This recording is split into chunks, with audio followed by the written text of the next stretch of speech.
Hello everybody. It's been a while since I did an update. I just get so busy that videos wait. I'll show you a little bit of progress here.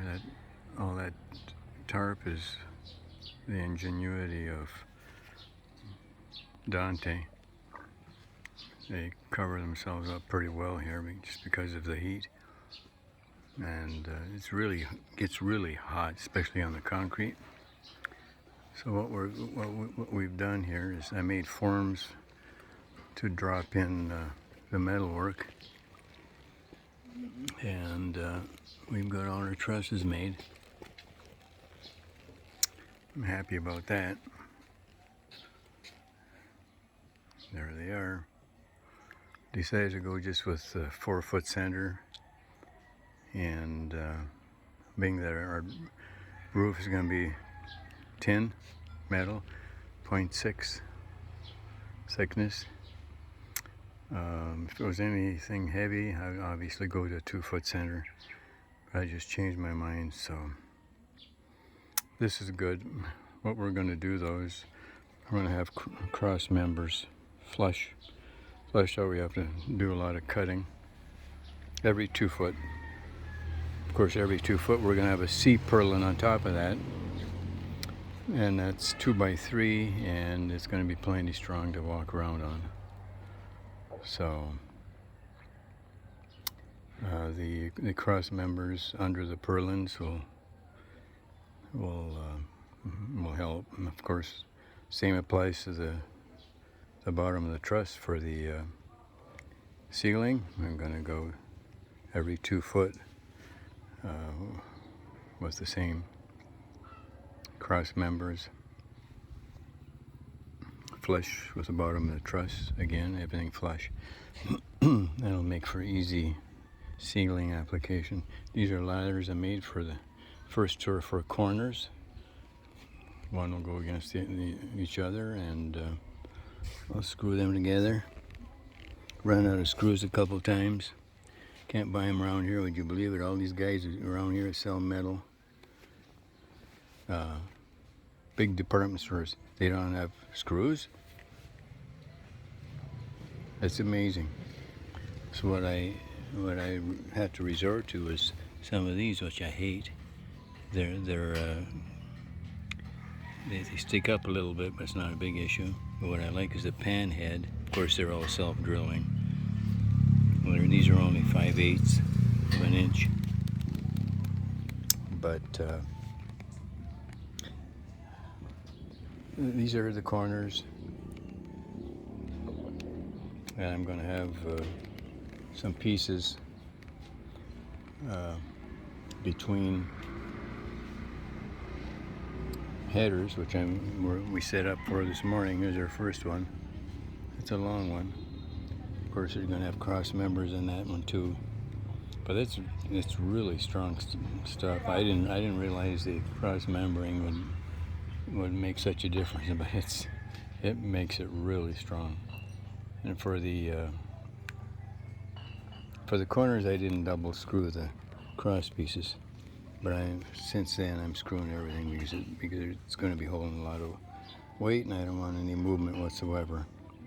I'm going to use a silicone against the concrete when I drop these down on the ground, and that will take care of any water entry or bug entry or what have you. I just found the silicone, real silicone, is the cheapest thing I can get, actually online. A little under $2 a tube, so it's a good price. And it's probably the best as far as maintaining its composure, not breaking down, and pretty good permanent seal. So that's the update I cut over there. And we're just in the process of measuring for the cross pieces here. I like them tight and takes one or sometimes a couple cuts to get the right length, but before they're screwed together. I make a list and I go off the list, and after the first one it's bang, bang, bang, flip it over, back in the forum here, and the same thing. Screw it together, check for square on the ends. It's my square I brought from US. I brought that saw from US. Speaking of Harbor Freight tools, that's a Hercules saw there. It's been good. I don't know how long it's going to last. That stand, I mean, it's from China, I purchased here. But I've had Bauer for you guys with Harbor Freight tools. I love the balance and everything of those drills and all. But my cutoff saw, battery operated, worked great. And the switch went on it. So what, it lasted 2 months. Cut out a lot of re-rod, cut all the re-rod for this plus, and so it you know, it could have lasted longer. I don't know how easy it's going to get a switch, even if I can get it. It'd have to be from Harbor Freight, and I don't even know if they have parts. Some things they don't have parts to. So there you go for a Bauer. Had a drill as such. Here's the Hercules. Got a couple of these. Hammer drill, driver drill, 2-speed, nice big battery. So the Bauer was identical to that, and it's done. It won't. You can't. It won't take power. Can't drive anything. Can't reverse it now, and that'll happen within a couple days. I guess that was Friday or yesterday. I forget. Saturday, I guess it was. So so much for Bauer. That's two tools down. I've got quite a few Bauer things. But I'll tell you what, if so far the Hercules has done better. So you guys who favor Harbor Freight tools, and I do to a point.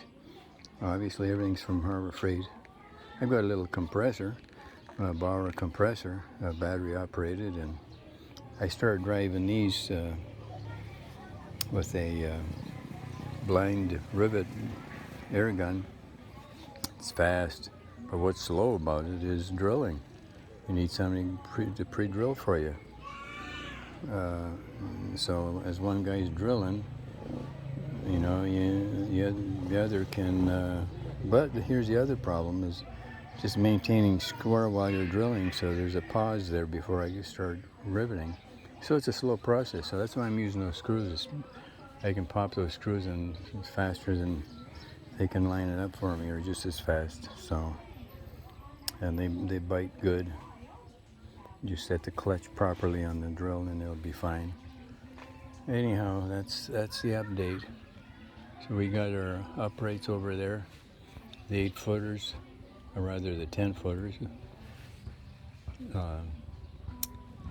for in between my headers, ladders, which we're starting now, and the 8-foot will fit under that here and there, wherever I feel I might need it. Of course, under that, studding, under the header, anywhere else would be studding. So far, I still have a lot of 0.6 left, being that I cut back on the number of rafter trusses. Got a lot of that, so we're using that up for the ladders. For other things, as blocking and all that kind of thing, I'll switch to the 0.5, which we had to get because there was no 0.6 in the area for available, except for 200 of them, 200 track 10-footers and 200 studs. So I grabbed them up, and that's what we've been using. So we've got all that done, and back in the shed there's a few left. Otherwise, that's the story around here. The well's finished. You can see the lap joint there. Little hole. I thought I needed a little. So the way I put it together, I just screwed two pieces together and like lapped them. And of course, to lap, you need a little, a little bit to screw to. So that's what that little square hole is. It comes together really nice this side, and don't ask me why. On the other side, the top is apart. That top piece of wood was random stuff that I could get local here, and I guess it was thicker. So I have the bottom touches all the way, the bottom of the lap, but the top of the lap does not on the other side. So that kind of bothers me, but there's nothing I can do about it. At least the bottom touches, and those guys were pretty heavy lifting on there. Before I caulk that in, at least that one I'm going to shift it over. You can see a little more overhang on the right. But the well is done. Thank God for that. Because that was an eyesore and just a real issue for me, looking at that hole, and of course dangerous too. Anyway, it's hot and humid here. What's new, right? Hot and humid.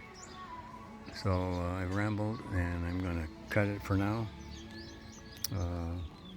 I might mention though, when we're not able to be here, I get the guys busy with other things, and this will be a sidewalk from the septic. This side of the septic will be a door into the shop area, and the entry door is going to be right in this vicinity here, somewhere in here. And so we'll have to make some adjustments here for a little bit of a landing. Of course, that concrete's going to come up quite a bit, but I'll still need at least one step. So, but we keep them busy. Anyhow, I'm going to sign off. So it's been 85 more or less, 90 temperature-wise, 80 in the high 80s, mid 80s for humidity every day. A little bit of cloud cover, which is welcome, because when it's clear, I'll tell you what, it is hot, my friends, and humid. So I don't think you ever get used to it. You get used to being clammy and sticky and sweaty to a point. That's as much as I can get used to. These guys, the locals, even complain about it. Anyhow, that's it for now. I have to get back to work. The guys took a break, and I took a 5-minute one, and wanted to get you caught up on what's going on here. So as we progress, I'll try to do a little better taking videos. Thanks for watching. Bye now.